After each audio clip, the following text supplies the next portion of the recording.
ഇങ്ങനെ മനസ്സിലായില്ലോ. എന്റെ കയ്യിൽ കാശ് വാങ്ങി ഓർമ്മയുണ്ടോ? പൈസയോ? ഞാനോ? എന്റെ പൊന്ന് സാറേ, അച്ഛനാണ്, അയ്യപ്പസ്വാമിയാണ്. ഇതിന്റെ പേര് പറഞ്ഞ് ഞാനൊരു 10 നയാ പൈസ ആരോടും മേടിച്ചിട്ടില്ല. ഇതൊരു സേവനം. മനസ്സിലായി? തന്നെ അറസ്റ്റ് ചെയ്തിരിക്കുന്നു. എന്നെയോ? എന്തിന്? അതെ, പോലീസിനെ ചെന്നിട്ട് പറയാം. വേഷമൊക്കെ കൊള്ളാം. യഥാർത്ഥ പോലീസാണെന്ന് ഞാൻ എങ്ങനെ അറിയുന്നത്? മറ്റു നാടക കമ്പനിയിൽ നിന്ന് പിടിച്ചോണ്ട് വന്നാണെങ്കിലോ? യഥാർത്ഥ പോലീസ് എന്റെ ഓഫീസിലെ ഏമാനന്മാർ ആദ്യമായിട്ട് വരികയല്ലേ. ഇങ്ങോട്ട് സാർ, ഞാൻ കുടിക്കാനുണ്ടെങ്കിലും മരിച്ചുകൊണ്ട് വരാം.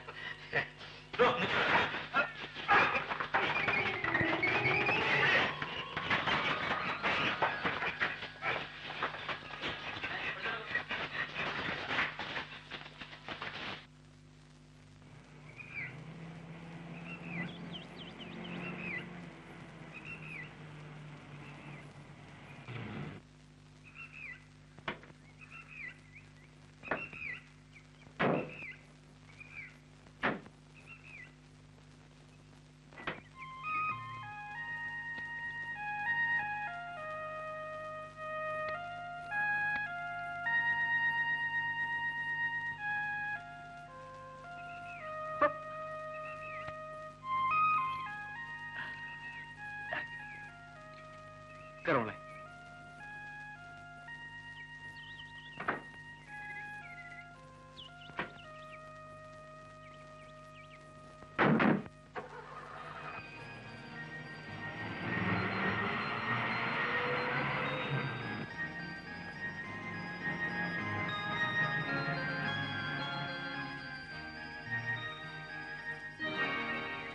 ഇറങ്ങോളെ.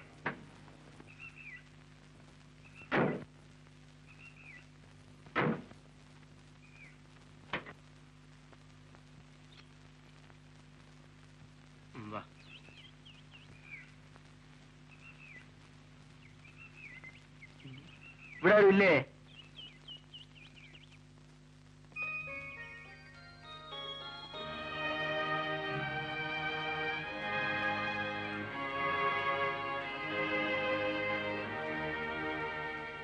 എന്റെ കാറിൽ ഒഴിക്കാൻ കുറച്ച് വെള്ളം വേണം. ഞാൻ കൂടി എടുത്തോളാം.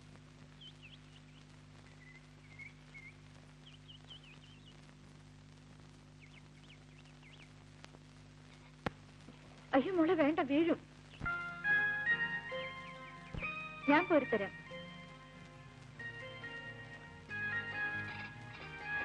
അല്ല, സാറെന്താ ഇവിടെ? കാറിന്റെ റേറ്റിൽ വെള്ളം തീർന്നു, കുറച്ച് വെള്ളം ഒഴിക്കണം. ഇതെന്റെ വീടാ, ഇതെന്റെ പെങ്ങളാ. സാറ് കയറി ഇരുന്നാട്ടെ. ഇല്ല ശിവരാമ, എനിക്ക് പോകാൻ ധൃതിയുണ്ട്. മോൾ സ്കൂളിലാക്കണം. അയ്യോ, അത് പറഞ്ഞാൽ പറ്റില്ല. സാർ എന്റെ വീട്ടിൽ ആദ്യം വരികയല്ലേ, ഒരു കപ്പ് കാപ്പി കുടിച്ചിട്ട് പോവാം. മോളെ.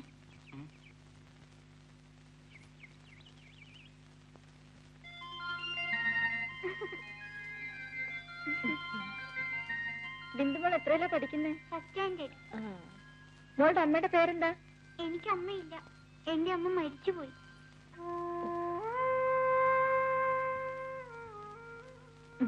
ബിന്ദുമോളെ, വരുന്നുണ്ടോ? ഞാൻ പോട്ടെ ആന്റി.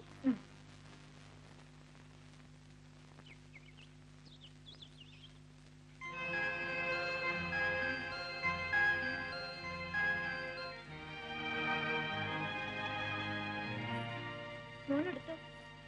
മറ്റേ ആന്റി.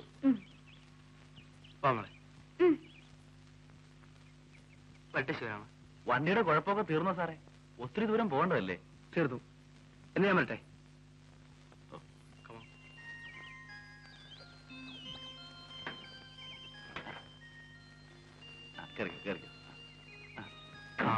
മോളെ, ആരിക്ക് ടാറ്റ കൊടുക്ക്. മോളെ ഇനിയും വരണം കേട്ടോ.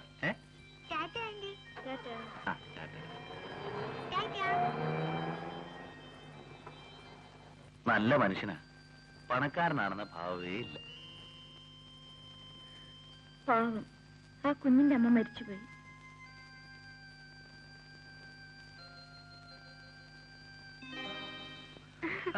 ഡാഡി ഡാഡി നമ്മൾ ഇന്നാള് പോയില്ലേ ആ ആന്റിയുടെ അടുത്ത് പോകാം. മോൾ അവരെ മറന്നില്ലേ? അവൾ ഒരുപാട് ദൂരെയല്ലേ മോളെ? എന്നാ ഡാഡി ആന്റി ഇങ്ങോട്ട് കൂട്ടിക്കൊണ്ടുപോവാ. ആ ആന്റി എനിക്ക് വലിയ ഇഷ്ടാ. ആ ആന്റി ഇവിടെ വന്നാ എന്നെ കുളിപ്പിക്കൂ, എനിക്ക് ചോറ് തരൂ, ഞാൻ ആന്റിയുടെ കൂടെ ഉറങ്ങും.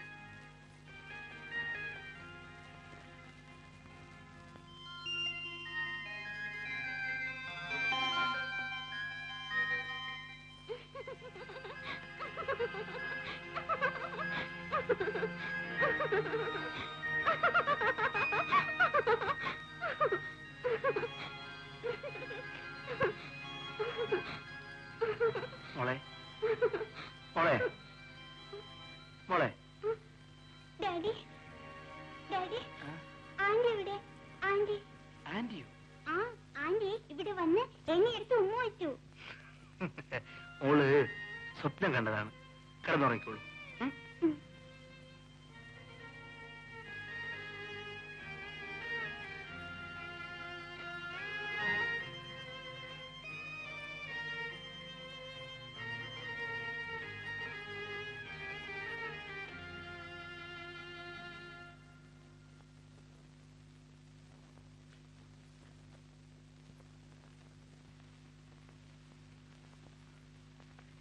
ഞാൻ ശിവരാമനെ വിളിപ്പിച്ചത് ഒരു കാര്യം പറയാനാണ്.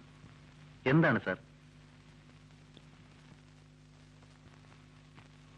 ശിവരാമ, എന്താണെങ്കിലും സാറിന് എന്നോട് പറയാമല്ലോ. എന്റെ ഭാര്യ മരിച്ചുപോയി. ഇപ്പോഴാണ് എന്റെ മോൾക്ക് ഒരമ്മ വേണമെന്ന് തോന്നി തുടങ്ങിയത്. ഞാനത് മനസ്സിലാക്കണ്ടേ? ഒരായക്ക് ഒരിക്കലും ഒരമ്മയാവാൻ കഴിയില്ല. എന്റെ മോൾക്ക് ഒരമ്മ വേണമെങ്കിൽ വീണ്ടും ഞാൻ വിവാഹം ചെയ്യേണ്ടി വരും. അത് വേണ്ടതാണ് സാർ. ഈ ബംഗ്ലാവിലെ സാറും മോളും കൂടെ ഒറ്റയ്ക്ക് ഇങ്ങനെ എത്ര കാലം കഴിയും? സാർ ഒരു കല്യാണം കഴിച്ചിരുന്നെങ്കിൽ പിന്നെ മോളെ മഠത്തിലയക്കേണ്ട കാര്യമില്ലായിരുന്നു. അമ്മയും മോളും സാറിന്റെ കൂടെ ഇവിടെ സുഖമായിട്ട് കഴിഞ്ഞാല്. കൊള്ളാവുന്ന എവിടെന്നെങ്കിലും ഒരു പെണ്ണിനെ വേഗം കണ്ടുപിടിക്കണം സാർ. ശിവരാമ, വലിയൊരിടത്തു നിന്നൊരു പെണ്ണെ കിട്ടാൻ എനിക്ക് വിഷമമില്ല. പക്ഷെ എന്റെ മോള് ഒരമ്മയെ കണ്ടെത്തിയത് അങ്ങനെയൊരിടത്തു നിന്നല്ല, പാവപ്പെട്ടൊരു വീട്ടിൽ നിന്നാണ്. അങ്ങനെയുള്ളടത്ത് പോയി ഒരു പെണ്ണ് ചോദിച്ചാൽ അവർക്കെന്ത് തോന്നും? അവളുടെ സൗന്ദര്യം കണ്ടിട്ടോ മറ്റോ ആണോ എന്ന് അവർ തെറ്റിദ്ധരിക്കില്ലേ? അയ്യോ, സാറിനെ കുറിച്ച് അങ്ങനെ ആർക്കും ഒന്നും തോന്നൂല. അവരൊക്കെ അതൊരു ഭാഗ്യമായിട്ടേ കരുതൂ. ശിവരാമന് എന്നെ കുറിച്ച് അങ്ങനെ വല്ലതും തോന്നുമോ? എനിക്കോ?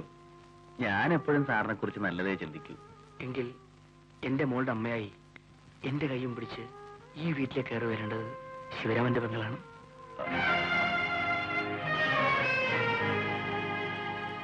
എന്താ, ശിവരാമന് ഇഷ്ടമല്ലേ?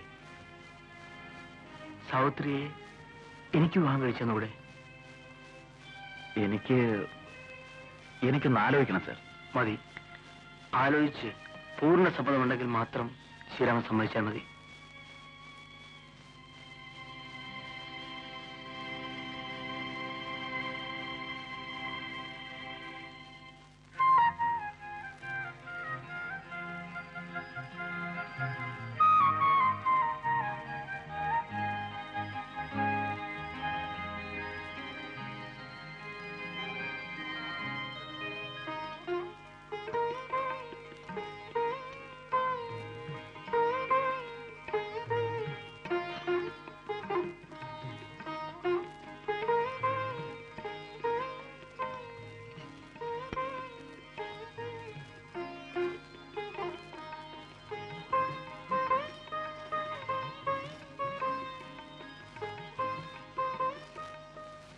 സാർ, ഞാൻ എന്റെ പെങ്ങളെ സാറിന് വിവാഹം കഴിച്ചു തരാം. എനിക്ക് സമ്മതമാണ് സാർ. എനിക്ക് സമ്മതമല്ല. സാവിത്രി, നീ നല്ലതുപോലെ ആലോചിച്ച് നോക്ക്. എന്താലോചിക്കാനാണ്? ഇങ്ങനെയൊന്ന് ആഗ്രഹിക്കാൻ എന്റെ ജീവിതത്തിൽ എന്താണുള്ളത്? ചേട്ടനൊന്ന് ഓർത്തു നോക്ക്. ഞാനൊരു വീട്ടിൽ ജോലിക്ക് നിന്നു. അവിടെ ഒരാളെന്നെ ചതിച്ചില്ലേ? ഞാൻ അയാളുടെ കുഞ്ഞിന്റെ അമ്മയായി. ഇതൊക്കെ അറിയാവുന്ന ചേട്ടനാണോ എന്നോട് ഇങ്ങനെ പറയുന്നത്? അറിയാവുന്നതുകൊണ്ടാണ് ഇങ്ങനെ വേണമെന്ന് പറയുന്നത്. സാവിത്രി, നീ നിന്റെ കഴിഞ്ഞ കാലം മറക്കണം. നമ്മൾ ആരും ഓർക്കാൻ പാടില്ല. നീ ഒരു പുതിയ ജീവിതം തുടങ്ങണം. എന്റെ ആഗ്രഹമാണ് മോളെ. ഞാൻ ജീവിക്കാൻ വേണ്ടിയാണ് ചേട്ടനതൊക്കെ പറയുന്നത്.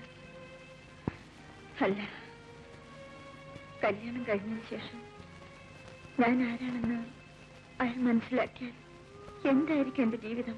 അതാരും അറിയാൻ പോകുന്നില്ല. സുരേന്ദ്രൻ ഒരിക്കലും വിശ്വനാഥ് സാറിനെ കണ്ടുമുട്ടില്ല. നീയും ഞാനും പറയാതിരുന്നാ മതി. അങ്ങോട്ട് നിന്നെ കൊണ്ടുപോയി അവിടെ വെച്ച് അദ്ദേഹത്തിന് ഞാൻ വിവാഹം കഴിച്ചു കൊടുക്കും.